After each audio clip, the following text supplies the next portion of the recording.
సామెతల గ్రంథము 3వ అధ్యాయము 5వ వచనము.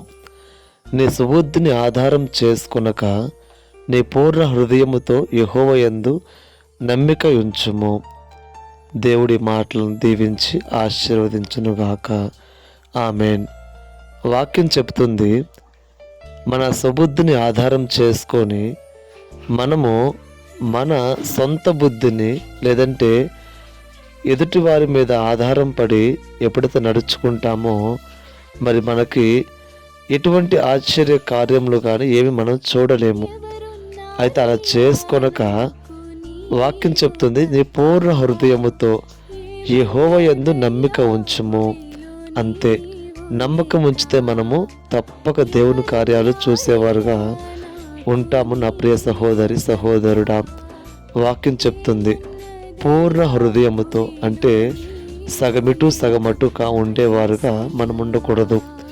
మన పూర్ణ హృదయముతో యెహోవా యందు నమ్మిక ఉంచేవారుగా ఉండాలని వాక్యం చెప్తుంది.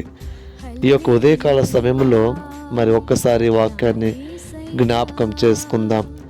మన సొంత బుద్ధిని మరి మనుషులను ఆధారం చేసుకుంటే ఏ ప్రయోజనము ఉండదు. కానీ పూర్ణ హృదయముతో ఆయన యందు నమ్మిక ఉంచితే చాలు, ఆయన కార్యములు చూసేవారుగా ఉంటామని వాక్యం సెలవిస్తుంది. నా ప్రియ సహోదరి సహోదరుడా, ఆ యొక్క వాక్యాన్ని మనం జ్ఞాపకం చేసుకొని ఈ దినము వాక్యాన్ని మన మనసులో ఉంచుకుంటూ ఈ దినమంతయు ఆయన నామానికి మహిమ తెచ్చేవారుగా జీవిద్దాం. ప్రార్థన చేసుకుందాం.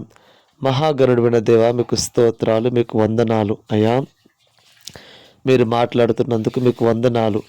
మా సొంత బుద్ధిని ఆధారం చేసుకొనక మా పూర్ణ హృదయంతో మీ మీద ఆధారపడి మీ మీద నమ్మిక ఉంచేవారుగా ఉన్నట్లు సహాయం చేయమని, కేవలం మీ నామానికి మాత్రమే మహిమ ఘనత ప్రభావాలు తెచ్చుకోమని యేసే నామములో ప్రార్థించడుచున్నాము మా ప్రియ పరలోకపు తండ్రి. ఆమెన్. ఆమెన్. దేవుని నామానికి మహిమ కలుగునుగాక. ఆమెన్.